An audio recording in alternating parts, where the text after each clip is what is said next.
mental training, bit of sports psychology here for everybody today. A little bit personally about me. I told you professionally a little bit about me. Personally about me, I live in Pittsburgh, Pennsylvania, about an hour north of the city, and I live with my husband and three college age and older daughters, and I work out of the home. So that's a little bit about me personally. So, like I said, I'm going to talk a little bit about mental training for sport.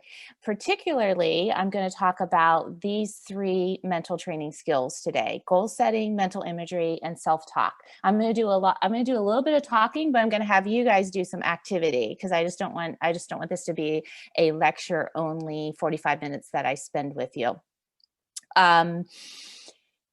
If you came to the fall camp, I had given a webinar and I gave an overview of mental training skills that are derived from the US Olympic Committee sports psychology team. That webinar that I gave in the fall was pretty much just an overview of all of those 6 skills. Today, I'm going to talk about the three of the first skill. The first 3 skills. So I'm going to talk about goal setting, I'm going to talk about mental imagery, and I'm going to talk a little bit about self-talk. And then I'm going to have you do some activities that touch upon these skills. So a little bit about my interest in sports psychology and mental training. At one time, probably about maybe 35 years ago or so, I wanted to be a sports psychologist. I thought it was a really cool area. It was in the mid 1980s. It was when sports psychology was starting to get a little bit popular. And so at one time I wanted to be a sports psychologist. I also wanted to be an astronomer and I think an astronaut too, but I ended up getting in education and coaching. But as you know, as an educator and a coach, you are sort of part psychologist. I don't claim I have the certifications. I'm not an expert in it, but I do have some experience around the subject that I would like to share with you today, particularly about my time with QT2 and how I utilize mental training in my own athletic career and how it had helped me. And just a little history about what brought me to a sports psychologist who helped me with mental training skills was a series of accidents, as you see on the left. This was the first of 3 accidents that I had in probably about a 15-month period of crashing on my bike.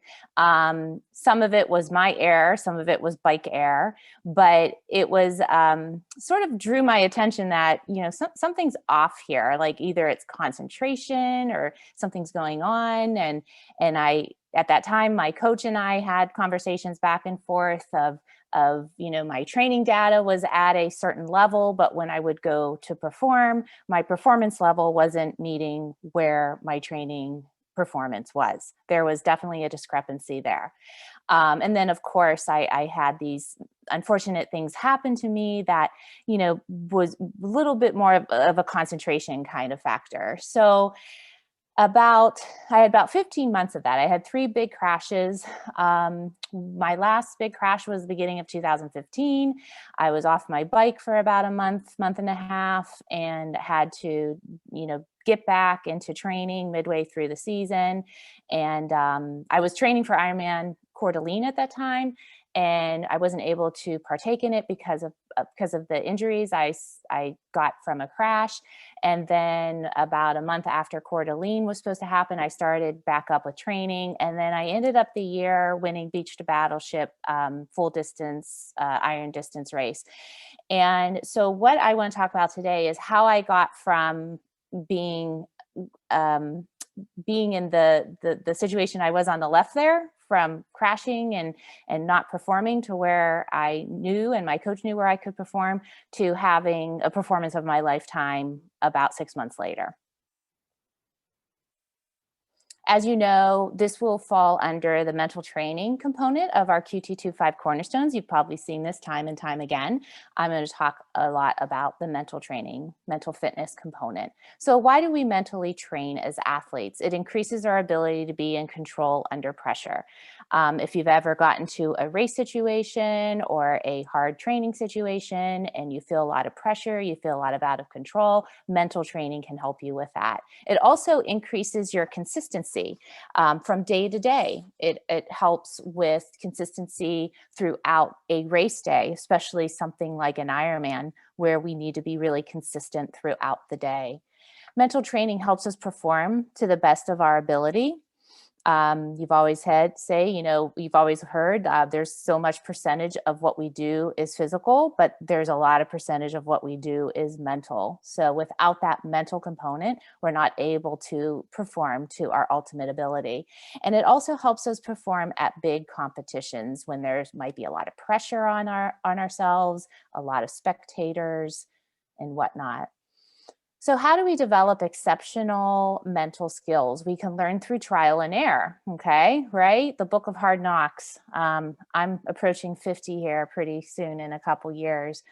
There's been a lot of trial error in my life, and it's taken a long time for me and many of you to learn life's lessons, right? Which has helped our mental skills, especially if we're on the older age range, right?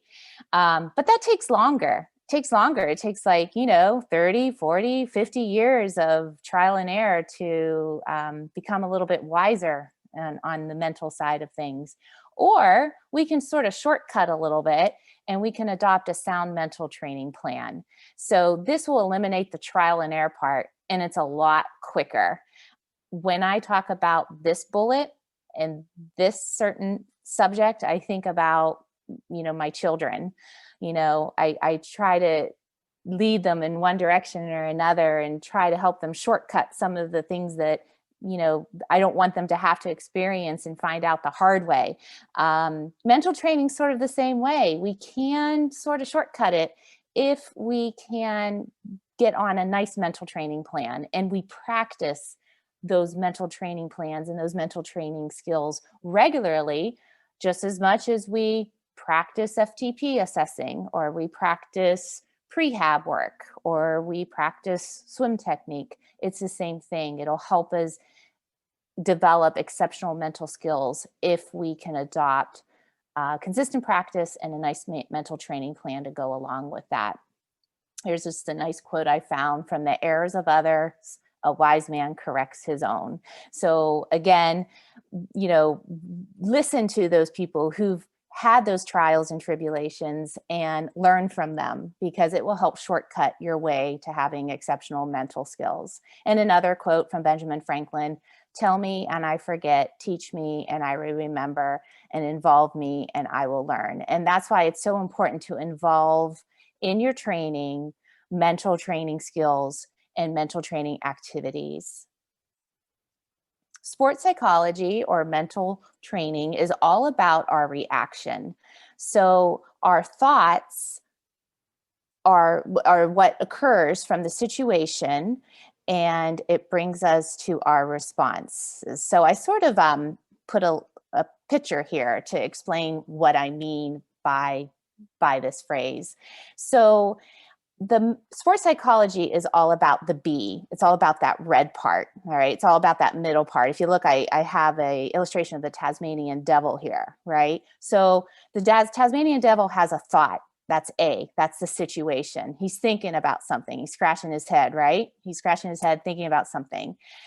Sports psychology is that middle part. It's that B part. It's that red part. It's like, okay, there's thoughts and there's a reaction that's going to come from that. All right. So, the thought could be, the Tasmanian devil on the left there holding flowers and, food. It looks like a gift for somebody, or the Tasmanian devil just freaking out. All right. And then the response is C. And if the Tasmanian has the correct reaction and the correct thoughts, he's going to get the response of what he wants. And if you see on the right, he looks like he won a girlfriend there, right? So there's a situation, and the situation makes us have certain thoughts and certain reactions, like that middle portion there. And those situations, those thoughts and reactions bring us to the response that we want. So if you see Tasmanian devil, if he would have went another way, if he would have went, you know, the stir crazy way, he might have not gotten the response that he wanted. So sports psychology is all about that middle part. It's about our thoughts and it's about our reactions. And we can't ignore that. We have to attend to those thoughts and reactions. Life is 10% what happens to us and 90% how we react to it. Isn't that the truth? And again, that goes along with my slide that I just showed you with the Tasmanian devil. He wouldn't have gotten that girlfriend if he would have went stir crazy there. So again, the 3 mental skills we're going to talk about and tap upon a little bit today is goal setting, mental imagery, and self-talk. I was in Coronado a few months ago. My daughter's out there for a gap year from college, swimming with the USA Swim Club on Coronado Island. And as I was visiting her, we kept seeing the Navy SEALs in the Navy SEALs training center there carrying the boats. And interesting enough, the 3 mental skills we're going to talk about today are three of the many mental skills, of the top mental skills that the Navy SEALs train in. And that's goal setting, visualization or mental imagery, and self-talk. Another big skill that the Navy SEALs train with is arousal control too. And that's something that is, if I was to do skill 4, 5, and 6, today we're doing skills 1, 2, and 3, goal setting, mental imagery, and self-talk. If I was to do skills 4, 5, and 6, arousal control is actually part of those skills, with concentration and focus. But interesting enough, the same thing that is required from a Navy SEAL to have mental durability is required from athletes too. So let's talk a little bit about goal setting. A goal is, why do we set a goal? Well, we need a direction, right? Your coach says, he gives you a direction in your workout, and within that direction are certain goals. It helps us with feedback from our athletes, and it gives us support. What is effective goal setting? It changes our behavior that allows for productivity, more focus, less nervousness, and to move on to other stuff and not get stuck in the action. So with the email that Jackie had sent you all, there was an Excel sheet. I don't know if any of you've had a chance to look that over, but there were 3 tabs in that Excel sheet asking you to rate goal setting, imagery, and then the third one that we were talking about today. So let's go to that goal setting rating sheet. If you filled it in, it asked you to respond to the questions with a numerical value 1 to 3, and then it added it up to you. And at the bottom, you would be able to see what your total score was.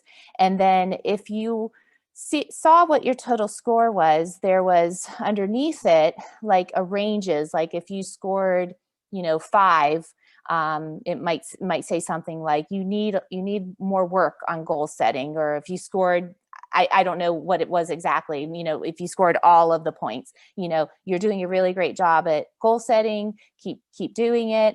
And then if you scored really low, it might say, let's just immerse ourselves in some goal setting exercises. So that rating sheet is for you. You don't have to share that with anybody, but it sort of gives you where you are now with goal setting. So take that in mind. Everybody can practice goal setting. We should be practicing goal setting every year, right? Or we wouldn't be in the sport that we're at. But at the same time, some of us have to practice it a little bit more. So we're going to go into a little bit of activities here. And the first thing we're going to practice together is something about outcomes to process goal settings. So this will be the exercise 1 that's in the packet. It's on page number 1 in the packet that I had Jackie had sent to you, and if you had the chance to print it out. If you didn't have a chance to print it out, grab a pen and pencil, because I'm going to have you write something down. And we're just going to go through this first exercise talking about taking an outcome we want, a goal outcome that we want, and how we're going to make that into a process goal. All right. So if you have that paper in front of you, I'm going to read through it. I want to read through it in case of those people who don't have it in front of them, so they know what's going on. So as we mentioned, all athletes already know how to set outcome goals. Setting only outcome goals like winning, however, right? Like an outcome goal would be like, I just want to cross the finish line. They will not change your behavior because outcomes are not totally within your control. Process goals keep your focus on things you can impact and you can control. For example, I want to win a race. Well, ultimately we can't control that, because there might always be someone bigger and badder who's going to come and win the race. But what we can control are process goals, things that we can focus on, that we can impact ourselves and control. So first question I want to ask on this is start with an outcome. So number one, choose an upcoming competition and pick a challenging but not impossible outcome goal. So win, do you want to win your age group? Do you want to place? Is there a certain time that you want? Maybe it's the overall time. Maybe it's a swim, bike, or run time. Is there a what outcome you want at the end of the day? So write that goal down. Go ahead and write that down. I'll give you a couple seconds. And you can write it down. You can write it down in detail. If you have the paper in front of you, it's that little box there that you can write it in. So just start with an outcome. Don't think too much about it. Just write down something.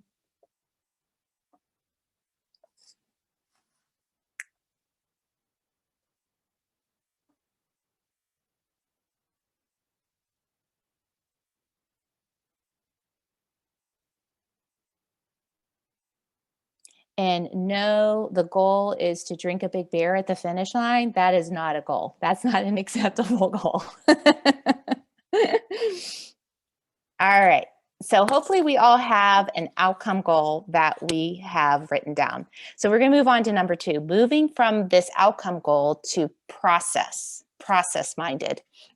How do you maximize your chances of achieving that goal? So we're going to write down 3 behaviors that we can do at the competition to increase the odds of achieving the outcome you wrote in step 1. So for example, an athlete may write, I will be relaxed at the starting gate. That's a behavior. 2, I will hold my pace and race my own race, even if the pack goes out fast. Again, see how that's a behavior and that's something that the athlete can control. And 3, I will maintain good technique in the second half of the race. Again, I want you to write down under number 2. I think I have 3 slots there. It says, I will. Write down 3 or 4 behaviors that are going to help you achieve that outcome. It could be as simple as nail my nutrition plan, my fueling plan. It could be control power spikes on the bike. It could be stay within my heart rate ranges. Think about behaviors that are going to support that outcome.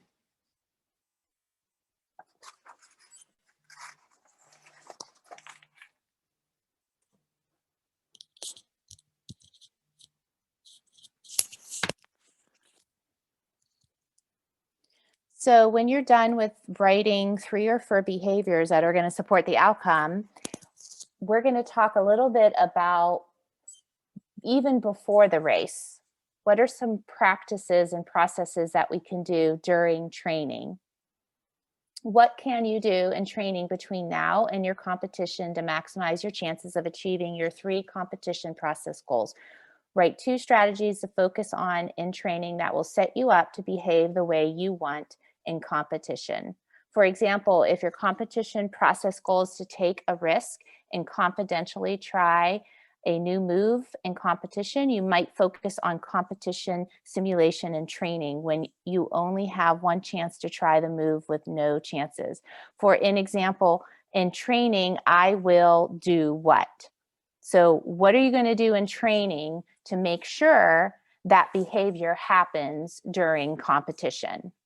Are you going to skip that bottle on the bike, your next long bike ride, because you don't really feel like going into the convenience store?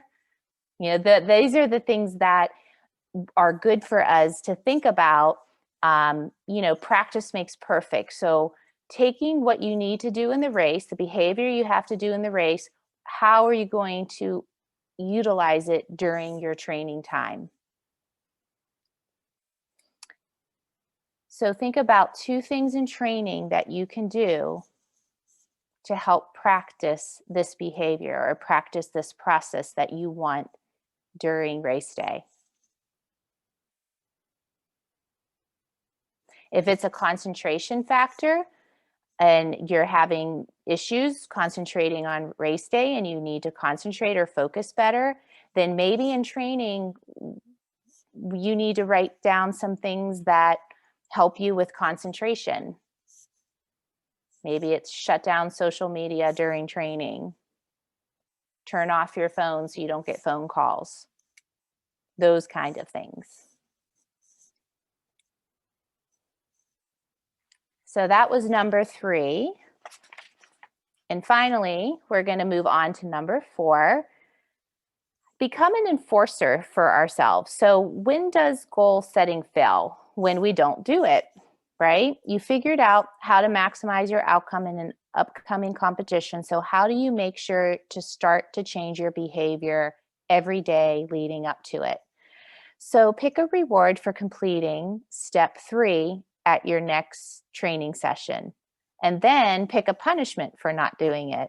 For example, your reward could be a new playlist on Spotify. They have CD here. It's a little dated. Or it could be a reward for doing these things in training, buying a new, tri kit or something like that. Your punishment, if you do it, could be making yourself wake up a little earlier. It could be, something that's not, too discouraging, but will definitely make you think twice when you have to make a decision to do something in training and not to do something in training. So if you see underneath number 4, it says number 1, if I do step 3, I will get what? And then if I fail to do step 3, I have to do what? It could be as simple as 20 more push-ups during my next strength session.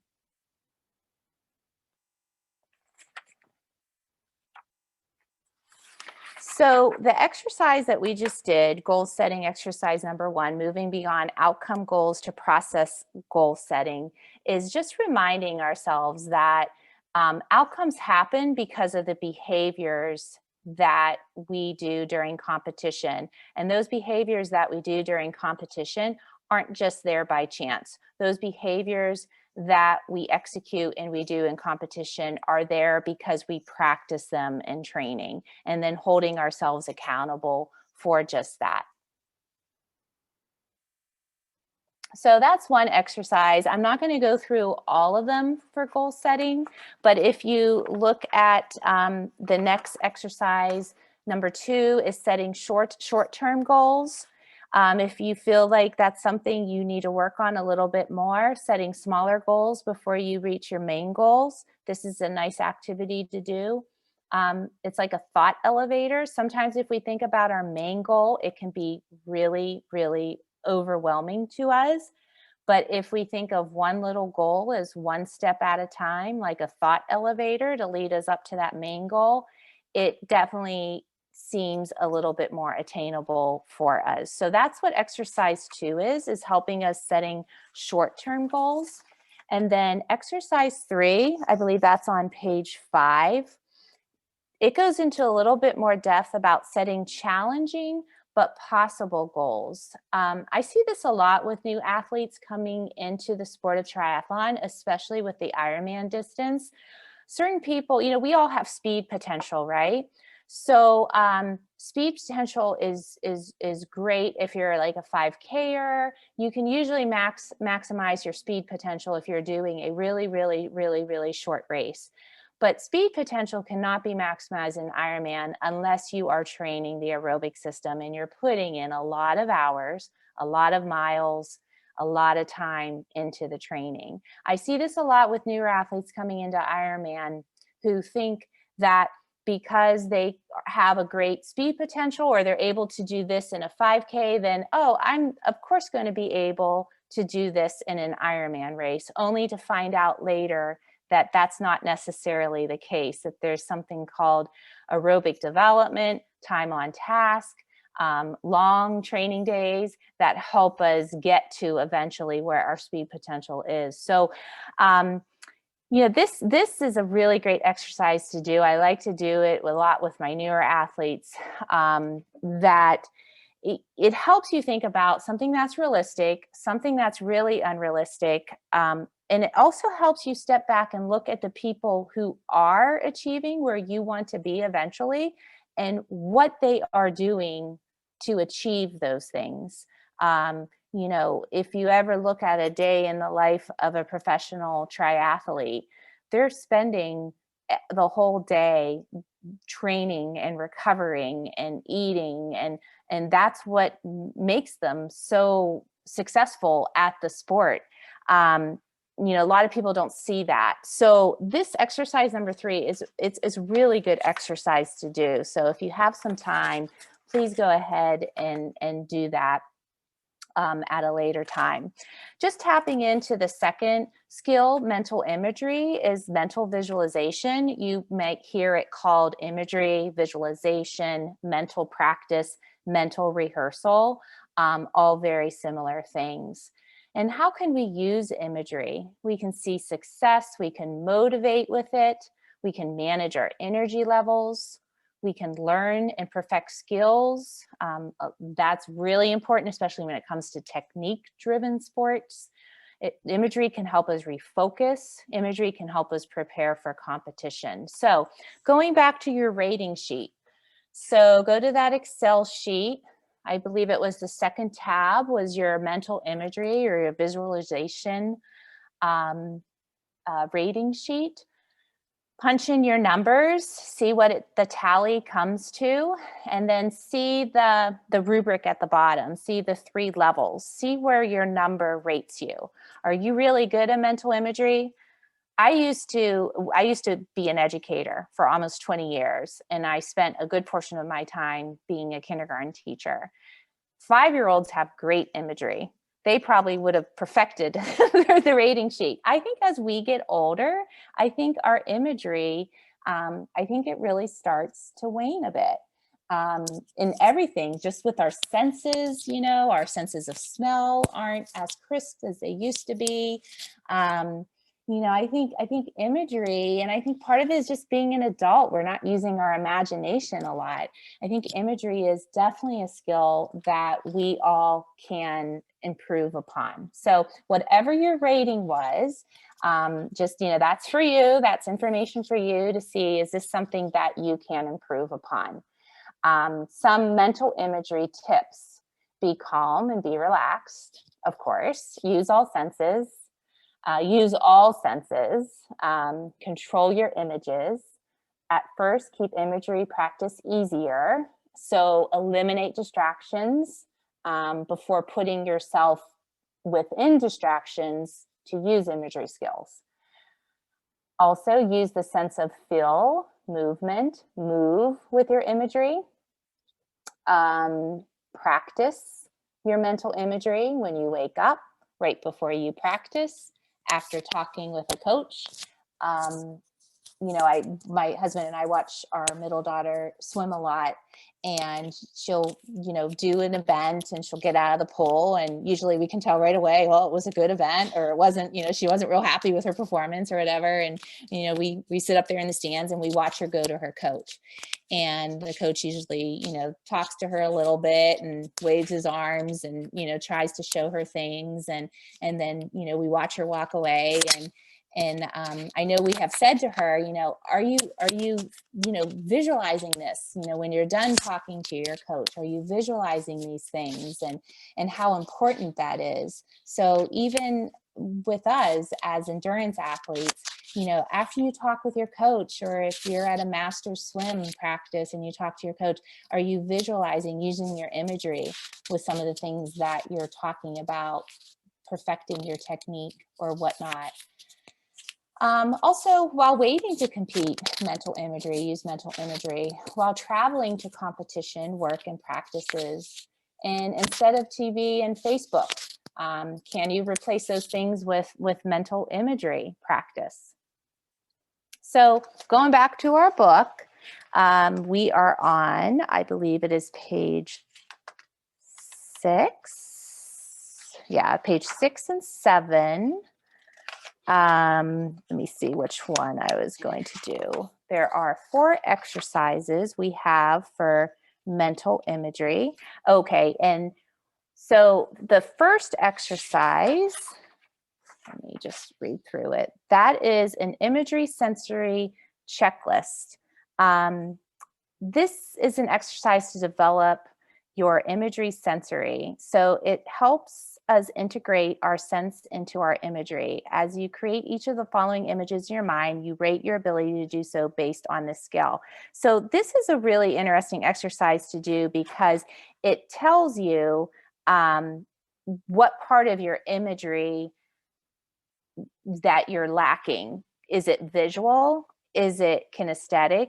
Is it your sense of taste? Is it your sense of hearing? Or is it your sense of smell? Because we could be really, really good with seeing things as an image, but we might not be really good at imagining sounds during our imagery, or imagining the smells during our imagery. So that's something I'm going to ask you to do on your own. Exercise 2 is as you redefine your image, your ability to imagine with all of your senses, and begin to use imagery to see yourself performing a skill in your sport. These are steps that will help make it easier. So this is another skill that I'm going to ask you to do on, that help you be able to see better in your imagery, to smell better in your imagery, to taste better in your imagery. And I know that sounds really funny, like, okay, how can I taste in my imagery? The thing is the more senses you can bring into your imagery, the more realistic it's going to be. And if we can make our imagery be more realistic, when we put ourselves in that environment for real, when we put ourselves in that image for real, so if we're imagining race day, before race day, and we're using all of our senses, when we go to race day, our brains aren't going to remember that it's not going to be able to separate when we practiced it to when it's actually going to happen. So that's why it's so important to bring as many senses as you can into your imagery, because when the actual occurrence happens, your body has already gotten used to practicing with all of your senses. So if that makes sense to you all, with using all of those different senses. And then the last exercise is exercise number 3. It's the competitive situation imagery. I love this exercise because it puts us at our competition. So we're going to go ahead and go through this really quick. This is on page 10. It's exercise number 3.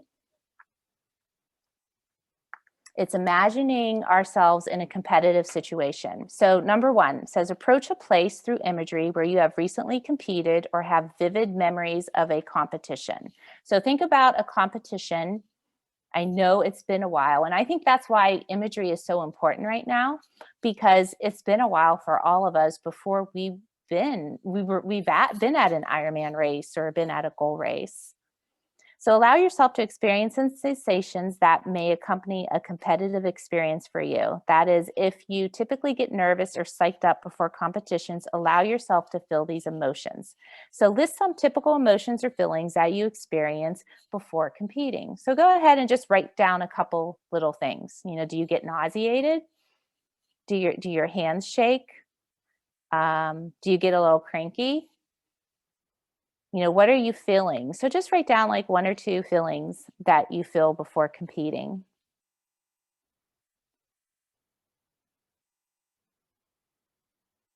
And then moving on to number two, imagine yourself at varying times before competition. Make it as real and vivid as possible. As you typically have pre-competition routine, if you typically have a pre-competition routine, imagine yourself following the steps of that routine up to the point where you are competing. Remember to use all of your senses. Write in the space below what you typically do before competition. Are you putting on sunscreen? So you would write something like, the sense of touch. What does that feel like? Are you talking with your teammates? Those are things that you would write here underneath number two. And then for number three, during the competition time, imagine yourself in an actual competition situation doing what you would do typically, that you would typically do with your typical emotion and physical reactions. So at the beginning and throughout the competition, how are you feeling? Jittery? Cry? I've seen people cry at the starting line. And then the next line down says, at the beginning and throughout the competition, I do what? And then the next line down says, at the beginning and throughout the competition, I think what? So what are you thinking? And then finally, at the beginning and throughout the competition, I see what? What are the things that you're seeing? Again, this exercise is helping you imagine what competition day is all about and just bringing it up and practicing it within your imagination, so that when you do go to competition and you do go to the venue at race day, it doesn't feel brand new for you.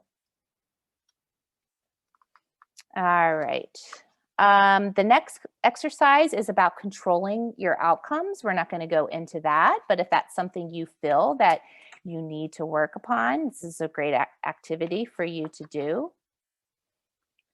Before we move on to the next skill, which is self-talk, I think it's important, when we think about our competition in our venue that we arrive at, is to use your sense of smell. And I say this jokingly, but one of the things that I smell when I go to a transition area is the porta-johns, right? So there's always porta-johns. And, even just thinking about the smell of porta-johns when you're imagining it, it will help you on race day, because that's something that's familiar. I know it sounds silly, but something simple as that, it will help you. Something as simple as a DJ playing music, right? You can always pretty much name some of the top songs that are always going to be played at an Ironman starting line, right? Maybe some Van Halen or Beautiful Day by U2 or something like that. So those are things like when you're really imagining race day, those are the things you want to think about. You want to use those senses. Finally, self-talk. I always say it's the devil on our shoulder or the angel on your shoulder. And you always want to be able to give yourself self-talk like an angel would give you on your shoulder. One thing I tell my athletes is, your self-talk has to be paternal or maternal, right? The way you would talk to a baby and nurture a child is how our self-talk should be for ourselves. We don't want to be that devil whispering in our ear. Our self-talk, we want it to be that nurturer, that maternal, that paternal person whispering in our ear. So what is self-talk? It's all purposeful and random thoughts that run through our mind. They can be positive, like the angel. They can be negative, like the devil. Common self-talk errors focus on our past or the future. They focus on weaknesses. Again, the devil, you can't do it, you're too weak. Self-talk errors focus on the outcome. Oh my gosh, what if I'm not first place, right? The uncontrollables, oh, it's so freaking hot out here. Okay, that's not going to help us. Everyone else is in a freaking hot environment, right? Or perfection, are my shorts looking okay? Those are some common self-talk errors. And again, those errors are in disguise, the little devil on our shoulder. So let's rate our own self-talk. Again, go to your Excel sheet, see what you got for self-talk. See where you fall. Do you need a lot of work in self-talk? Do you need a little bit of work for self-talk? And again, this can change. These ratings of ourselves with all of these skills can change. They can change from now, where it's been like a year and a half since we raced, and some of our skills for mental fitness might not be as great as they would be in the middle of season when we're accomplishing some of our goals. So let's think about our self-talk rating and how to change negative self-talk. So if we need help with self-talk, be aware of it. If it's negative, stop it, replace it with talks focused and positive language. So we want to replace it with something that's focusing us away from the negativity, and we want to replace it with something that's positive. And also to create your own self-talk plan. So if you look in our booklet again, and again, I'm sort of rushing through these last few because I want to introduce Lori Morgan, who I think's on our webinar here. And what she has to offer all of our athletes here at QT2.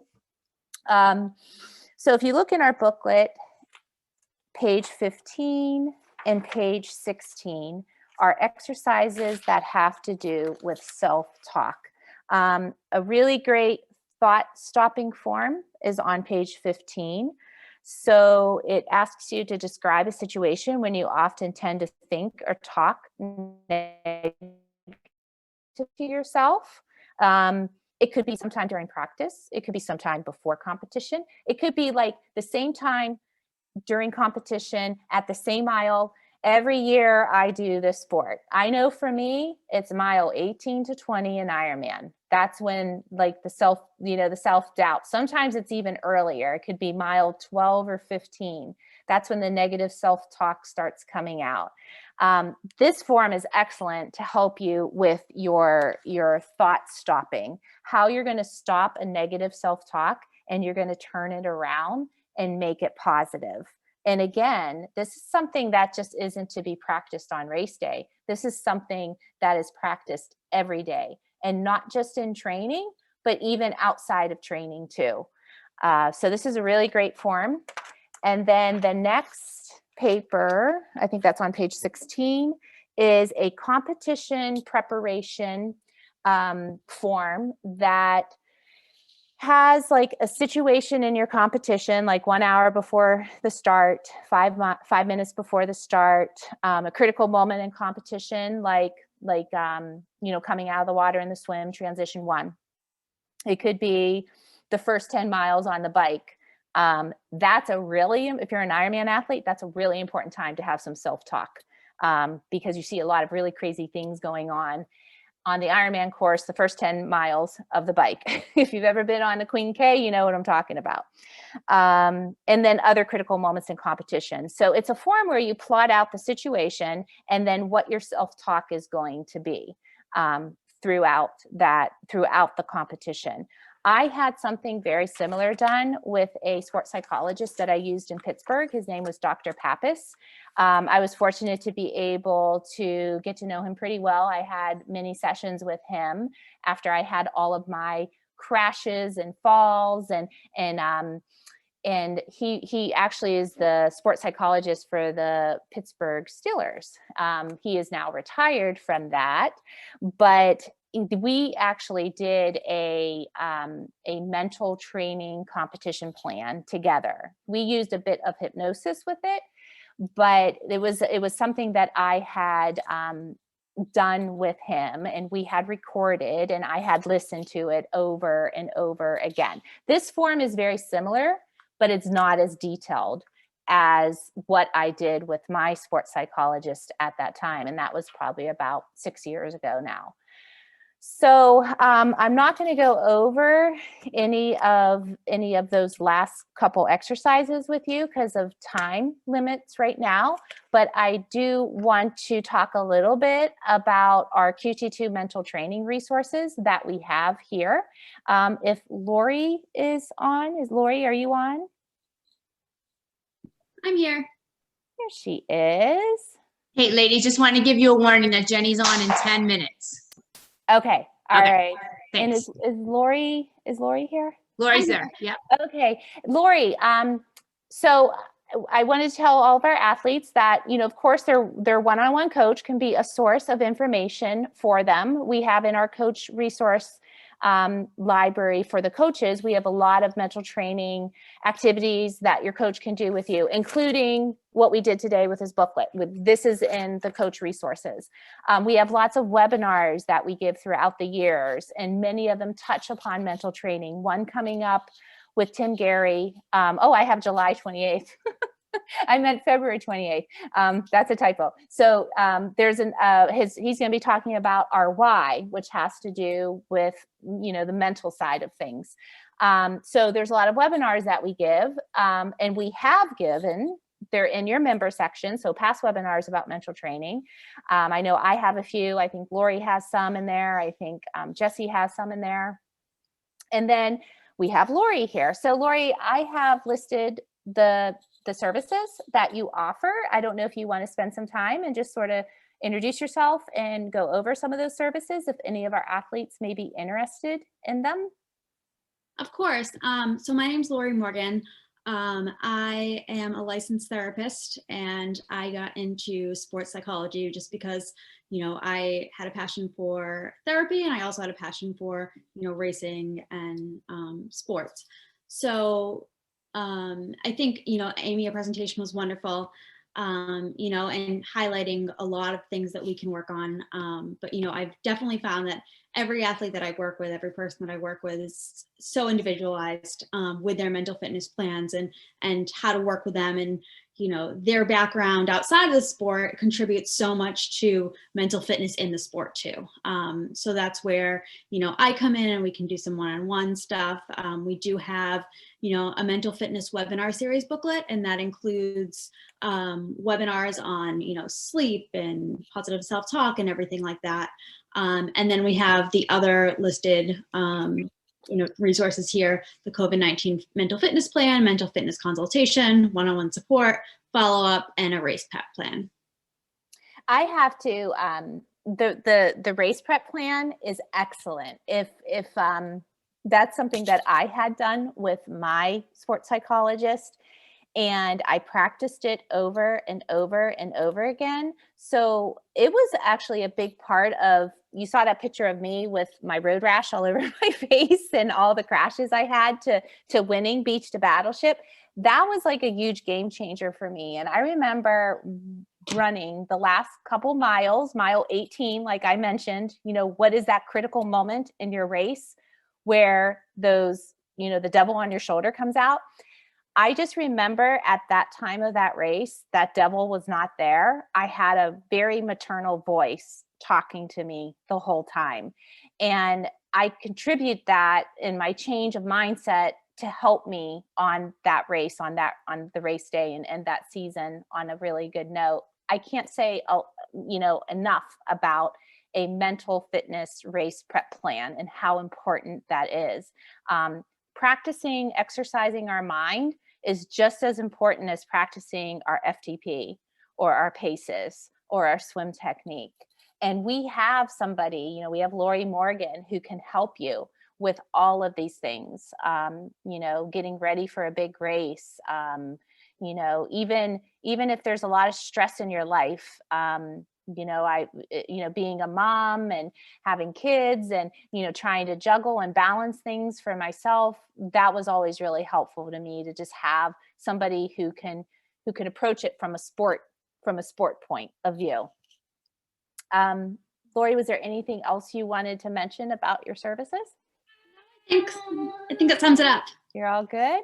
Okay. And again, you can reach Lori this is your correct email, correct? Right, Lori? Lori at therunformula.com. And if you go to our website, if you look under, I think it's under is it under performance services, Lori, where all of your information is? This is the direct link here. QT2 Systems /triathlon psychologist mental. So you can reach out and see her services there. Thank you, Amy. Yeah. And with that, I think I'm done. Any questions? Do we have anything in the